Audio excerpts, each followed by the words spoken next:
This is how you do a sexy vampire romance novel. Oh my goodness. There are so many different adjectives that you could throw at Dowry of Blood, and if you read all the praise from other authors on the back, that's exactly what you get. Thrilling, seductive, intoxicating, dark, lush, heart-rendingly romantic, dizzying, angry, hopeful, powerful, stunningly gorgeous, and devastatingly romantic. None of them are wrong. This is one hell of a fun, sexy, and romantic novel. Dowry of Blood by S.T. Gibson tells the story of the brides of Dracula. Kind of. In the blurb, Dracula is named, but as far as I remember, he's never named in the text, and the events of the novel, Dracula, never take place in this book, even though we move through centuries upon centuries of European history, from the medieval, through the industrial, to the 20th century. And the events of Dracula just don't happen. So why does the blurb say it's Dracula? It would have been better if it was just some other vampire, but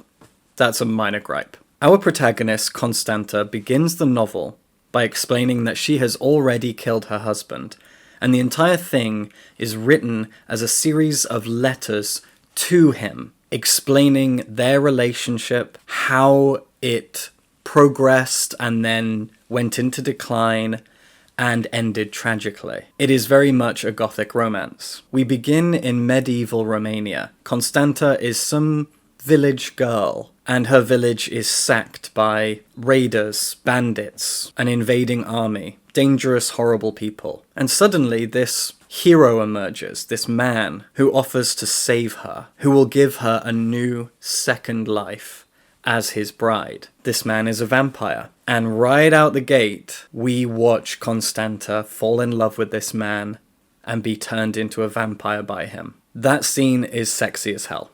In fact, everything in this book is sexy. Just like the Gothic novels of old, S.T. Gibson has a lot of fun describing things as sexy, sensual, beautiful, even if they're actually quite mundane. A walk through a city feels kind of sexy. The adjectives that she uses, the metaphors that she conjures, it's all a little too sexy, sexier than it needs to be. There is tension and sensuality laced into every sentence in this novel.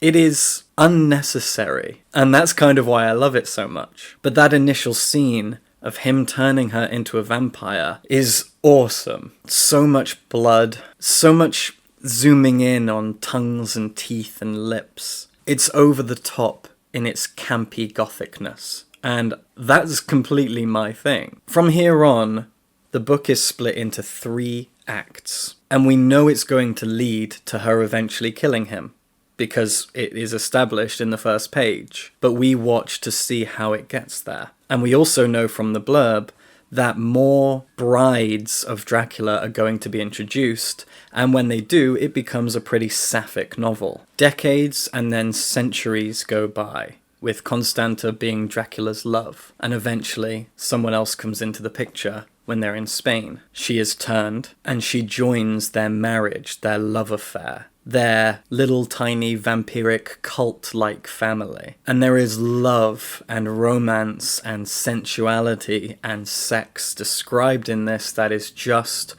fun and engaging. This is how you do sexy vampires. For decades, we've been talking about vampires being sexy, and S.T. Gibson leans into that in a way that no other author has. She is having so much fun with the sexiness of it all. What makes this novel so unique, and I'm sure you've noticed it by now, is that it being sexy is really all it is, and I love it for that. There are compelling themes of doomed love, of obsession and possession, of toxicity, of patriarchy and power, of masculine pride, of sapphic love, of lust taking taboo forms. There is a lot in here thematically, but you digest all of those engaging themes and topics and ideas and emotions via sexiness. Everything is coated in a thick layer of sexy. That's an image.